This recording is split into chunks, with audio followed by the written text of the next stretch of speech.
오늘 사도행전 76번째 시간입니다. 지금 잘 살고 있습니까? 지금 잘 살고 있습니까? 라는 제목으로 우리 하나님 말씀 함께 나누겠습니다. 우리 사도행전을 계속 살피고 있는데 사도행전 26장은 바울이 전도하다가 이게 유대인들 보기에 너무 싫은 거예요.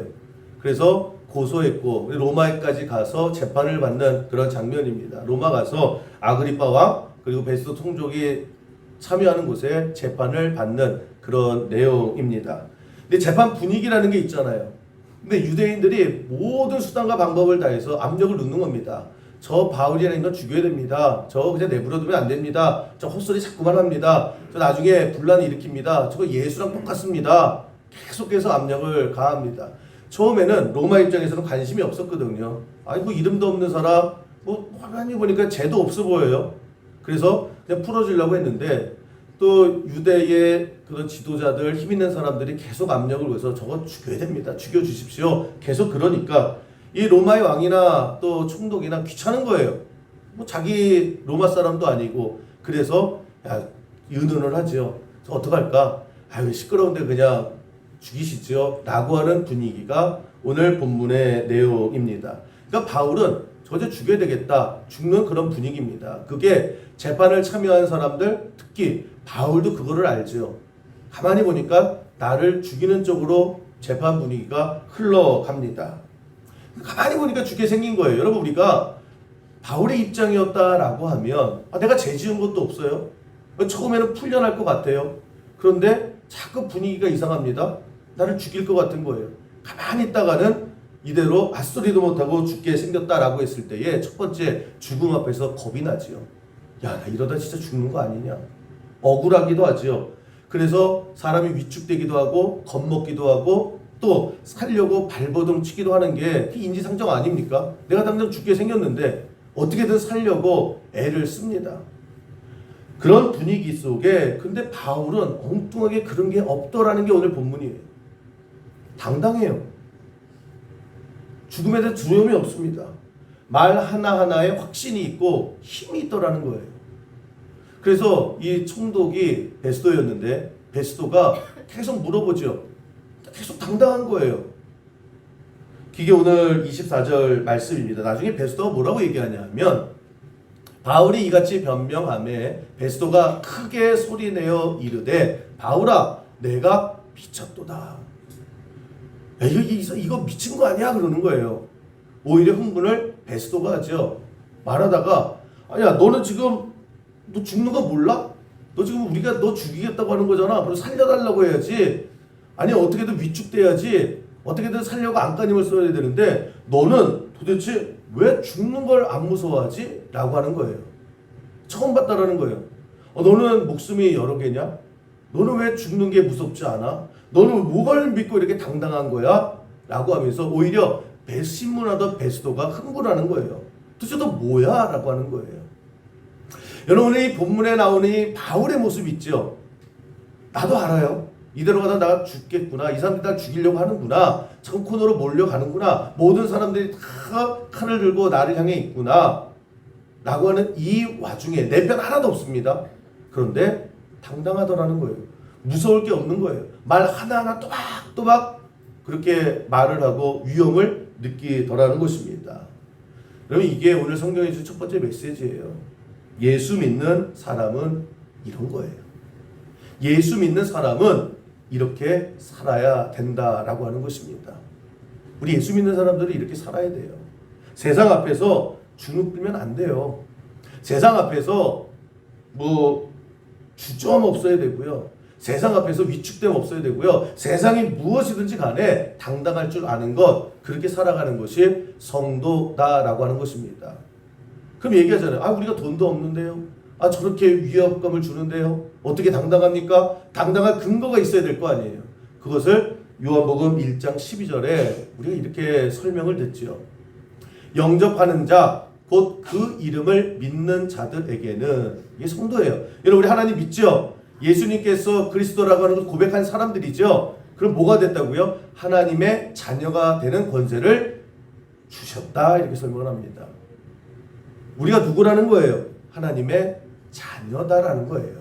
하나님의 아들이고 하나님의 딸이 이미 됐다라고 하는 것입니다. 그래서 뭐라고 설명하세요? 네가 앞으로 내 아들이야.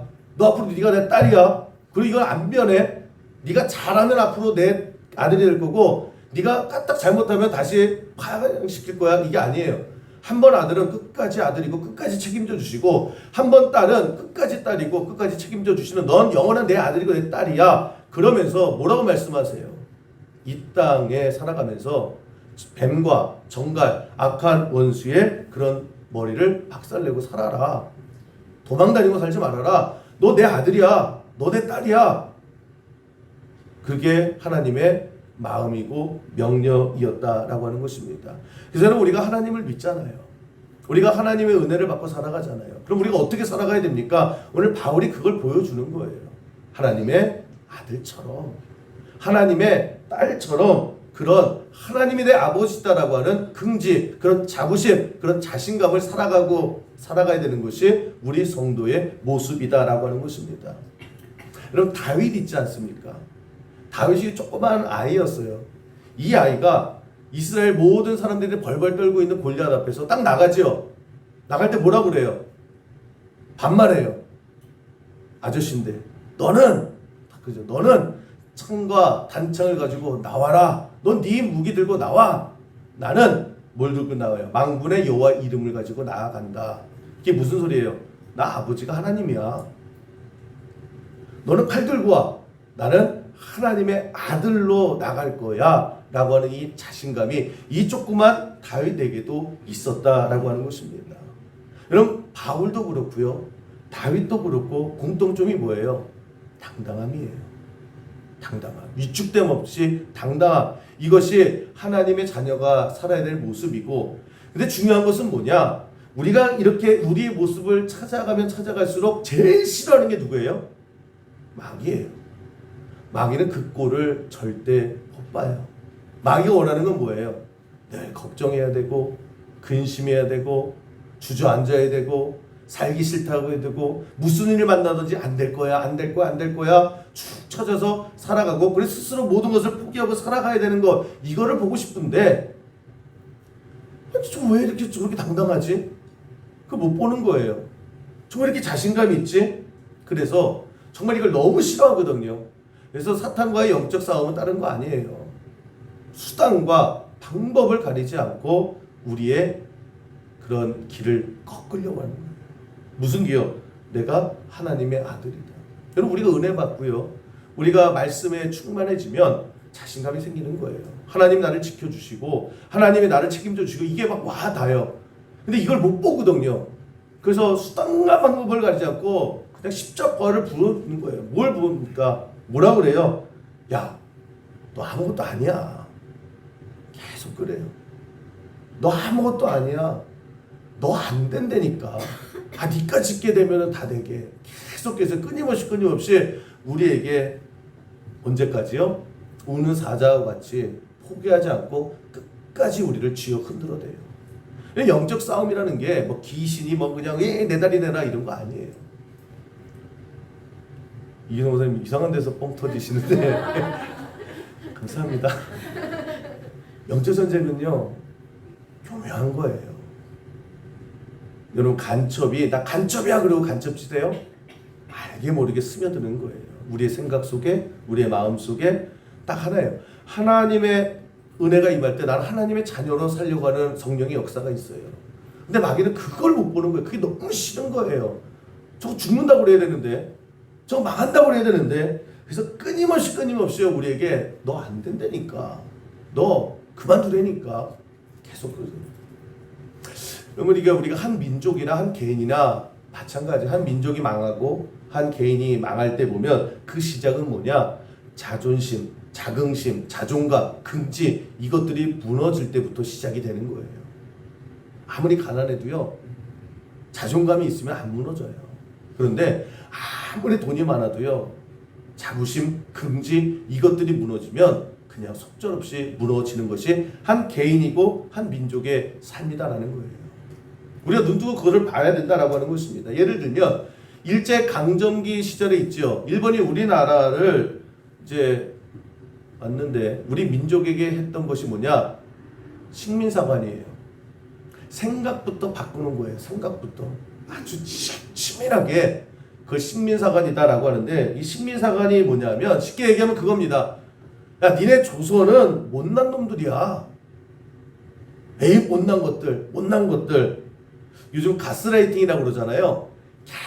계속해서 너는 못났어. 넌 못난 거야. 처음에는 아니라고 그러죠. 그런데 계속해서 들으면 나 못났나 보다. 그래서 나 못났어. 그렇게 세뇌라고도 하고 가스라이팅이라고도 이렇게 얘기를 하지요. 일본이 처음에 우리나라 와서 뭘 했느냐? 우리 스스로를 못났다라고 시인하게 만든 그런 사상전쟁을 했다라는 것입니다. 그러니까 뭐 나중에 어떻게 됐냐면 그냥 조선권 후진 거예요. 우리 건 나쁜 거예요. 우리 역사는 찌질한 거예요. 대표적 예를 들면 이런 겁니다. 이런 조선왕조 500년 이런 조선시대 사극을 보면 매일마다 당파 싸움 하죠. 전하 그러면서 이건 안 됩니다. 해야 됩니다. 오늘 이상한 데서 터져주시네. 그러잖아요. 그러니까 예를 들면 그 조선시대에 큰 세력이 살인파하고 훈구파가 있었습니다. 이 두 파가 계속 싸우는 거예요. 근데 얘네들만 싸우느냐? 살인파가 조금 더 유리했거든요. 근데 이 살인파 안에서도 또 나눠져요. 동인이 있고 서인이 있어요. 근데 그 서인이 또 거기서 주도권을 잡았거든요. 근데 그 서인 중에서도 또 나눠져요. 노론, 소론 나눠져요. 그러니까 되게 복잡한 거예요. 근데 이게 지금 무슨 모습이냐면 우리 지금 정당 정치가 이렇죠. 예를 들면 민주당이 있고 국민당이 있어요. 근데 그게 두 개만 있는 거 아니죠. 민주당 안에도 친명이 있고 친문 있고, 그리고 국민의힘 안에서도 친윤, 비윤, 찐윤 이런 거 많이 있잖아요. 그때나 지금이나 똑같은 거예요. 무슨 얘기입니까? 왕이 혼자 독재하지 않은 것이 우리 정치 문화예요. 왕이 혼자 마음대로 할 수가 없었어요. 늘 신하들의 얘기를 듣고 경청하고, 그래서 그쪽으로 좋은 쪽으로 가는 겁니다. 그러니까 둘이 늘 싸워요. 근데 이 싸우는 내용이 뭐냐? 나라, 조선 발전하기 위해서 서로의 얘기가 다른 거고, 이것을 왕이 잘 소화를 시키면 나라가 발전했던 거예요. 그러니까 여러분, 우리가 되게 좋은 정치의 뿌리를 갖고 있는 게 우리예요. 근데 일본이 뭐라고 얘기했는지 아십니까? 야, 니네 매일마다 모이면 싸웠잖아. 매일마다 말 같지도 않고 매일마다 치고받고 싸우고 죽이고 그랬잖아. 그러니까 니네 한민족은 뭐냐면, 조선민족은 뭐냐면 매일 만나면 싸우는 놈들이야. 이걸요 끊임없이 교육시킨 거예요. 초등학교 애들 냅두고 니네 역사는, 니네 조상들은, 니네 할아버지들은, 이 조선 사람들은 하여튼 모이면 싸우는 거야. 그런 시각으로 바라보고 계속 얘기를 하는 거예요. 그러니까 우리가 뭐래? 그래서 우리 어른들도 가끔가다 그런 얘기를 해요. 우리나라 민족 그냥 만나면 싸운다고. 만나면 싸우는 쪽이 아니라요. 그 오래전부터 결국 이 나라는 독재가 있는 것이 아니라 서로의 의견을 조율해가면서 굉장히 좋은 문화였다라고 하는 것입니다. 그런데 그게 후진 거라고. 또 하나만 들면, 조선은 반도국 그렇게 얘기했대요. 일본 사람들이 우리나라를 반도국 그랬어요. 이 반도가 뭐냐면 삼면이 바다인 땅을 얘기해요. 그러니까 우리나라는 반도가 맞아요. 동해, 서해, 남해 다 뚫려 있죠. 그러면서 뭐라고 얘기했냐면, 야, 니네 조선은 대륙도 아니고 해양도 아니고 이것저것도 아니고 큰 대륙에 그냥 살짝 붙어있는 이도 저도 아닌 그런 민족이야. 내가 중국이 그랬으면 얘기를 해. 섬 것들이 그렇게 얘기를. 그러면서 하여튼 이것도 저것도 아니래요. 그래서 반도, 그냥 큰 땅덩어리에 살짝 붙어있는, 빌 붙어있는 그런 게 니네 민족이야 라고 계속 가르치는 게 식민사관이었거든요. 근데 역사가 그렇습니까? 그러면 삼면이 바다로 띄어져 있다라고 하는 것은 그만큼 다 열려져 있는 거예요. 그게 굉장히 유리한 조건이다라는 것입니다. 세계 역사도 그렇잖아요. 이탈리아 로마도 반도예요. 스페인도 반도예요. 포르투갈도 반도예요. 그 널리 빵 뚫린 그 해양을 통해서 쭉쭉 뻗어 나갔다라는 거예요. 세계를 제패하잖아요.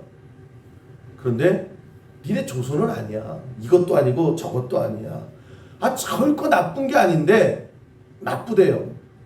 싸우는 게 아닌데 니네 맨마다 모여서 싸우는 후진민족이야. 이게 사탄이 하는 모습과 똑같다라는 거예요. 여러분 우리 민족이 왜 약해요? 안 약하죠? 아니 예를 들면 여러분 주차장에 주차할 데 없죠? 도대체 어디서 사세요? 저만 없어요? 주차할 때 왜 주차 없는지 아세요? 차가 많아서. 왜 차가 많아요? 우리나라에서 차를 만들어서 그래요. 전 세계에 자동차를 만드는 나라는 10군데밖에 없어요. 그 10군데 중에 우리가 총 생산량이 5위예요. 어마어마한 거예요. 뭐 반도체, IT 뭐 여러 가지 많은. 그러니까 우리나라가 우리 민족이 절대 아무런 민족이 아니라는 거예요. 하찮은 민족이 아니다라고 하는 거예요. 그런데 그 뿌리가요 아직까지도 그냥 조그만 땅덩어리에 그냥 만나면 싸우고 아니라는 거예요. 회복해야 되는 거예요. 여러분 우리도 마찬가지라고 하는 것입니다. 사탄이요 우리 하나님의 아들이에요. 하나님의 딸이에요. 하나님이 그렇게 하시고 우리 귀하다 그러세요. 그런데 우리도 어느 순간에요 계속해서 안 되나 보다. 안 되지 뭐. 뻔하지 뭐. 여러분 스스로 물어보세요. 누가 안 된대요? 누가 뻔하대요? 누가 여러분에게 보잘것없는 인생이래요? 이런 하나님의 음성이 들리는 은혜가 우리 인생 가운데 늘 있기를 주님의 이름으로 간절히 축원합니다. 신앙생활은 이걸 회복하는 거예요. 이걸 들어야 되는 거예요. 자꾸만 이쪽으로 기울어가지고요. 여러분 한번 생각해 보세요. 내가 지금 나를 어떻게 바라보고 있는가? 이 나이 먹도록 뭐 했나? 나는 잘못 살았다. 나는 하찮다. 나까지 게 뭐 이게 하나님이 주신 생각이 아니다라는 거예요. 그런데 어느 순간 내 생각이 내 마음이요 그냥 그렇게 말아버려요. 그렇게 살면 안 된다라는 것입니다. 끊임없이 하나님의 말씀이 우리에게 주신 메시지는 뭐예요? 네가 누군데? 네가 내 아들인데, 네가 내 딸인데 계속해서 그래서 사랑하잖아. 그 음성을 들어야 되는데 그 음성을 듣지 못하니까 하나님의 아들이 하나님의 딸이 세상 나가서요 무서워하는 거예요. 걱정만 하는 거예요. 염려만 하는 거예요. 여러분 어디 가서 기죽지 마세요. 기 왜 죽어요? 뭐 말만 하면 그냥 망했다. 뭐만 하면 그냥 큰일 났다. 오늘 이 바울의 모습 속에서요. 이 바울이 샘플이에요. 여러분 당장 죽게 생겼는데도 당당하잖아요. 왜 당당합니까? 하나님이 계시는데. 우리 왜 말만 하면 안 될 것 같죠? 뭐만 있으면 망할 것 같죠? 자꾸만 위축된 삶을 살아요. 그러면 안 돼요. 여러분 하나님이 계시는데 하나님이 우리 그냥 망하게 내버려둬요? 아니라는 거예요. 일부 예배 때 어떤 분이 이제 목소리가 되게 꽉 잠기셨어요. 그래서 일주일 동안 너무 아프셨대요. 요즘에 코감기, 목감기, 몸살이 유행입니다. 근데 너무 아파서 죽는 줄 알았대요. 그리고 이제 나가시면서 뭐라고 말씀하시냐면 지난주에 이분이 이제 결혼식을 가셨단 말이에요. 그러면서 뉘앙스가 교회 안 오고 결혼식 가서 벌 받아서 그런 것 같아요 라고 하는 거예요. 제가 가지가지 하세요 라고 했어요. 가지가지. 저도 일주일 동안 코감기, 좀 목소리가 좀 매력적이지 않습니까? 저는 저기 뒤에 선생님도 오셨는데 아니 저는 지난주 예배도 드렸는데 저는 왜 그래요? 저는 뭐 갖고 벌 받아요? 여러분 우리가 신앙생활하면서 제가 늘 말씀드리는 게 있잖아요. 하나님 우리 아버지시죠? 내가 얘기 들으니까 그 결혼식 안 갈 수도 없어요. 지방이었어요. 근데 하나님께서 이 새끼 팍 하면서 그냥 너 한번 죽을 정도로 아파봐. 우리가 그렇게 신앙생활하면 안 돼요. 여러분 때로는 우리가 하나님 앞에 얻어 터질 때가 있어요. 사랑하는 자녀도 너 일로 와. 정신 안 차려 팍 뒤통수 때리고 회초리 때릴 수도 있어요. 근데 매 순간마다 어떻게 회초리 때리시냐고요. 나 이번 주 주일 안 가니까 벌 받을 거야. 나 이번 주에 새벽기도 2번 빠졌으니까 나 어디 아프 부러지지 않을까? 그럼 이게 신앙생활이에요? 포로 생활이지? 여러분 자녀들이 그렇잖아요. 뭐 잘못해서도 그냥 마저 죽을 걱정해요? 빨락빨락 대들잖아요. 그럴 수도 있지 그러고. 그렇잖아요. 그게 부모와 자식 관계 아닙니까? 그러니까 매마다 우리가 어느 순간에요 하나님도 무서워해요. 뭐가 잘못하면 하나님이 벌 받는 거야. 하나님 바이러스가 들어온 거예요. 때로는 하나님께서 진짜 너 정신 차려 그리고 때리실 때 있어요. 근데 죽을 때까지 그렇게 조금만 잘못하면 그냥 널와 그러고 이러시냐고요. 그게 하나님 아니시잖아요. 제가 늘 말씀드리는 게 그래요. 여러분 넓게 믿으셔야 돼요. 넓게. 뭐 우리 교회 예전에 그랬어요. 교회 옮겨봐 너. 이 교회 떠나봐. 너 죽어 그랬단 말이에요. 망해. 그 제가 아직도 기억해요. 그 가끔 그러잖아요. 안 망해요 그러죠. 안 망해요. 거기도 하나님 계시고 여기도 하나님 계세요. 그러면서 제가 뭐라고 말씀하냐면 살고 보세요. 살고. 이 교회에서 은혜가 있고 이 교회에서 행복하고 신앙생활에 자신감이 있고 하나님 주신 은혜가 있고 말씀이 들리고 기도가 되고 삶 속에 신앙의 뿌리가 된다라고 하면 여기서 때로는 힘든 일이 있어요. 때로는 어려운 일이 있어요. 그런데 거기서 뿌리 내리고요. 쭉쭉 받아서 열매 맺고 신앙의 거목이 되셔야 됩니다. 그랬어요. 지금은 아멘 안 하시는데. 그런데 혹시라도 다른 사람은 다 좋다라고 해도 나는 수영교회에 좀 아쉬움이 있어요. 수영교회에 좀 어려움이 있어요. 수영교회는 안 맞을 수도 있어요. 그러면 여러분 안 죽으니까 안 망하니까 다른 교회 가셔도 돼요 라고 하면서 제가 무슨 자신감으로 내가 이러지? 라고 가끔을 얘기를 해요. 근데 저는 그렇게 얘기를 해야 돼요. 수영교회가 모든 사람이 다 좋을 수는 없잖아요. 제가 싫을 수도 있고 뭐가 안 맞을 수도 있고 그때 거기에 은혜를 받지 말아야 되는데 장옥정 선생님이 그 은혜를 팍 받은 거예요. 장옥정 선생님 누구냐면 저기 계신 분입니다. 교회 창립 멤버예요. 저랑 수많은 에피소드가 있는 분인데 그래요? 목사님 저 새벽기도 그렇게 하고 싶은데 연승해서 못해요. 동네에 있는 교회 가면 안 될까요? 은혜를 거기서 받으셨네? 제가 뭐라 그랬어요? 가셔야지. 가시라고. 그랬죠?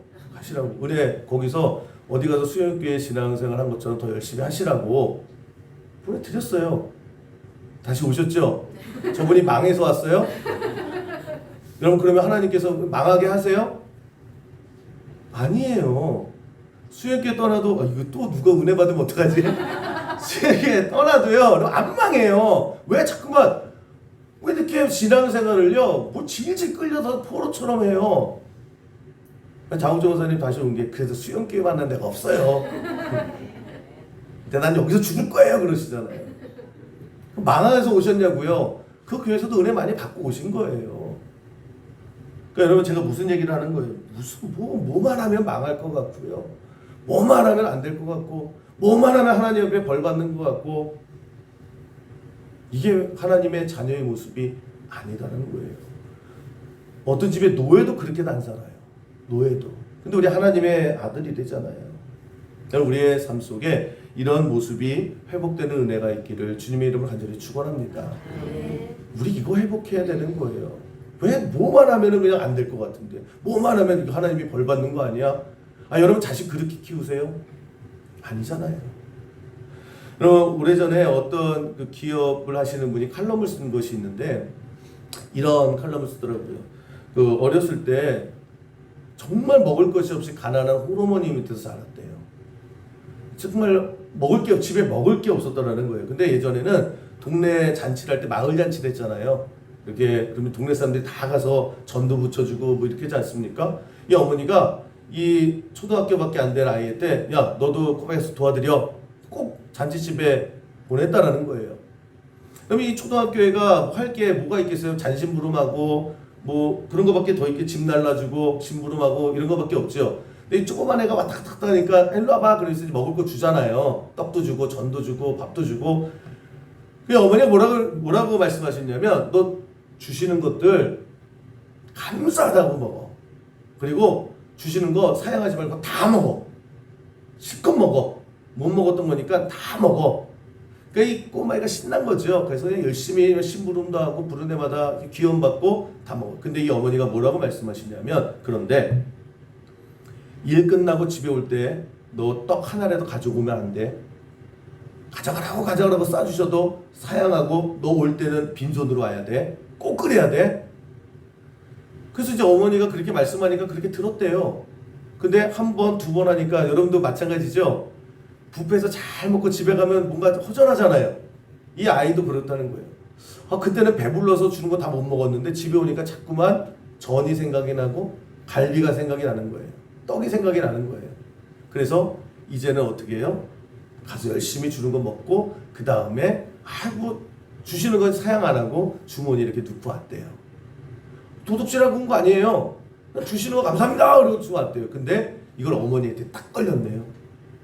이 어머니가 그렇게 화를 내지도 않고 때리지도 않았던 어머니인데 그날 완전히 회초를 가지고 정말 죽기 직전까지 때리시면서 너 그러지 말라는데 왜 그랬냐고. 하도 맞다 보니까 또 화가 나잖아요. 엄마, 내가 훔쳤냐고. 주시는 거 가져온 건데 왜 그러냐고. 가져오지 말랬잖아. 그리고 팍 때렸대요. 그러면 엄마 설명 좀 해보라고. 왜 주는 거 왜 받아오면 안 돼? 근데 이 어머니가 많이 배우지지 못한 어머니예요. 그리고 말을 좀 약간 더듬으시는 분이었대요. 그러니까 자기 표현을 잘 못하는 거예요. 그러니까 어머니도 무슨 말을 하고 싶은데 표현할 방법도 없고 할 줄도 모르고 그냥 떠듬떠듬하니까 이 아들이요. 아우 됐어. 그리고 그냥 끝났대요. 그리고 다음에도요. 이제 어머니가 하도 그냥 난리를 치시니까 아유 됐어요. 안 가요. 그리고 이제 거기서만 먹고 돌아왔다는 거예요. 근데 나이가 먹어도 잘 이해가 안 가더라는 거예요. 매번. 아니 왜 저거 주는 거를 왜 저거 가져오지 말라고 그러시는지 불평도 생기고 불만도 생기고 이해를 못 하겠더라는 거예요. 이분이 이제 자라서 대학도 가고 훌륭한 기업인이 됐는데 나중에 이런 얘기를 하는 거예요. 내가 이제 어머니가 떠나고 어머니의 나이가 돼서 그때 어머니를 문득문득 생각하게 되더라. 어머니가 왜 그러셨을까? 우리 어머니가 뭘 얘기하고 싶었을까? 그냥 뭘 얘기하고 싶은데 표현이 안 되니까 얼마나 답답하셨을까? 그런데 내가 이 나이가 됐고 내가 자식을 키웠더니 그때 어머니의 마음을 알겠더라. 왜요? 뭐예요? 너 어디 가서 빌빌거리지 말고 살라는 거예요. 어디 가서 손 내밀고 살지 말라는 거예요. 가난해도 당당하라는 거예요. 가난해도 자부심, 긍지는 가지고 살았으면 좋겠다는 거예요. 가난하기 때문에 먹을 것이 없기 때문에 너 어디 나가서 일해주고 맞는 거 좋아. 그런데 이거 싸우고 너 앞으로 내 아들이 그렇게 살지 않았으면 좋겠다라고 하는 그 어머니의 마음이 있었구나. 이분이요 그렇게 얘기를 합니다. 내 어머니가 가난했고 우리 집이 너무너무나 가난했고 말까지 더듬으면서 표현을 하지 못했지만 그러나 그 어머니가 나에게 주신 가장 큰 귀중한 유산은 뭐냐? 당당함이었다. 어디 가서도 나는 비겁하지 않았고 도망치지 않았고 당당할 수 있었다. 여러분 우리가 이해가 되죠? 우리도 마찬가지 아닙니까? 여러분 우리도 가난할 수 있어요. 못할 수 있어요. 실패할 수 있어요. 배고플 수 있어요. 안 하는 것마다 안 될 수 있어요. 그런데 우리가 하나님 입장에서 뭘 얘기하고 싶은 거예요? 그래도 너 내 자식이잖아. 그래도 너 내 아들이잖아. 너 내 딸이잖아. 너 내 자식이잖아. 그 긍지, 그 자부심 가지고 살았으면 참 좋겠다라고 하는 것이 우리 아버지 하나님의 마음이다라고 하는 것입니다. 근데 우리 이 마음이 회복됐으면 좋겠어요. 그래서 그 마음이 회복되면 사는 게요. 가장 먼저 나타나는 게 뭐냐면 여유예요. 여유로워져요. 오늘 본문 보면 이 바울이 당당하면서도 여유가 있어요. 그리고 성도의 모습에서 회복돼야 되는 게 이 여유예요. 여유. 이 본문에서 보면 바울이 당장 죽게 생겼는데도요. 뭐 쫓기는 것도 없어요. 말 한마디 한마디 민감한 반응 보이는 것도 없어요. 오히려 세상에 그런 총독이나 이런 사람들이 오히려 민감하게 반응하고 방방 뛰죠. 이 바울의 여유로움이 어디서 왔느냐? 세상 사람들이 보기에는 저거 간이 배 밖으로 나왔네 라고 하는 그 여유로움이 어디서 왔느냐? 딱 하나예요. 바울이 뭐라고 고백합니까? 합력하여 하나님께서 선을 이루심을 내가 믿노라. 모자라면 모자란 대로, 남으면 남은 대로 하나님께서 합력해서 결국 내 인생이 가장 최고의 선을 이루실 것을 내가 확신합니다. 왜요? 내 아버지시니까. 여러분 우리도 마찬가지다라고 하는 것입니다. 우리 여유 좀 있었으면 좋겠어요. 믿음에서 오는 여유. 유진 피터스라고 하는 유명한 신학자가 이런 예를 들더라고요. 이분이 이제 캐나다의 농촌에서 자랐는데 매일 이제 아버지도 옆집 사람도 이제 농사 짓는 거예요. 농사 짓는 걸 쭉 보면서 나중에 신학자가 돼서 이때 생각이 들더라는 겁니다. 그러면서 농부와 또 성도와 공통점이 있다라는 거예요. 뭐냐? 첫 번째 농부의 특징은 부지런하대요. 항상 매일 새벽마다 일어나는 게 농부예요. 그러니까 농부치고 게으른 사람 없죠. 그러니까 항상 부지런하다. 또 하나는 뭐냐면 부지런은 한데 농부는 서두르지 않는다 그래요. 서두르지 않는다. 3월에 씨를 뿌려요. 빨리 났으면 좋겠죠. 그래서 4월에 그 뿌린 씨앗을 가만히 쭉 앉아서 야 빨리 자라 빨리 자라 빨리 자라 야 열매 맺어 그런 농부 없다라는 거예요. 심어놓고 풀 뽑으면서 물 대주면서 언제요? 가을까지 당연하게 기다린다는 거예요.